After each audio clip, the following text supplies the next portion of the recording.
Hello guys, এই যে আমরা বাজপাখি ফেসবুক পেজ এবং বাজপাখি ইউটিউব চ্যানেলের পক্ষ থেকে কিছু বাজার করে নিয়ে আসলাম এলাকার কিছু গরিব দুঃখী অসহায় মা বোনদের একবেলা খাওয়ানোর জন্য। অবশ্যই আপনারা একটু আমাদের জন্য দোয়া করবেন, আমরা যেন বাজপাখি ফেসবুক পেজ এবং ইউটিউব চ্যানেল নিয়ে সব সময় সকল গরিব দুঃখী অসহায় মা বোনদের পাশে দাঁড়াতে পারি। আর হ্যাঁ, খাওয়া দাওয়া শেষ না হওয়া পর্যন্ত কেউ যাবেন না, এখনো অনেক কাজ বাকি আছে। রান্না করতে হবে, তারপর সকলকেই খাওয়াতে হবে। অবশ্যই চলুন যাওয়া যাক। আর হ্যাঁ, চোখ রাখুন আমাদের বাজপাখি ফেসবুক পেজে এবং যুক্ত থাকুন আমাদের ইউটিউব চ্যানেলের সঙ্গে। চলুন যাওয়া যাক।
আলহামদুলিল্লাহ, সর্বশেষে খাওয়া দাওয়া কমপ্লিট হলো।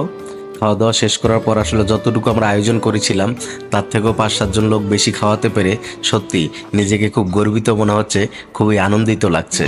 তো অবশ্যই আপনারা সকলে একটু আমাদের জন্য দোয়া করবেন, আমরা যেন বাজপাখি ফেসবুক পেজ এবং বাজপাখি ইউটিউব চ্যানেলের পক্ষ থেকে সবসময় সকল গরিব অসহায় মা বোনদের পাশে এবং বিপদগ্রস্ত সকলদের পাশে যেন আমরা দাঁড়াতে পারি। আল্লাহ পাক যেন আমাদের সেই তৌফিক দেয়। আর অবশ্যই ভিডিওটা দেখে আপনাদের মতামতটা কমেন্ট বক্সে জানিয়ে যাবেন, ভালো লাগলে একটা শেয়ার করে দিবেন। আল্লাহ হাফেজ।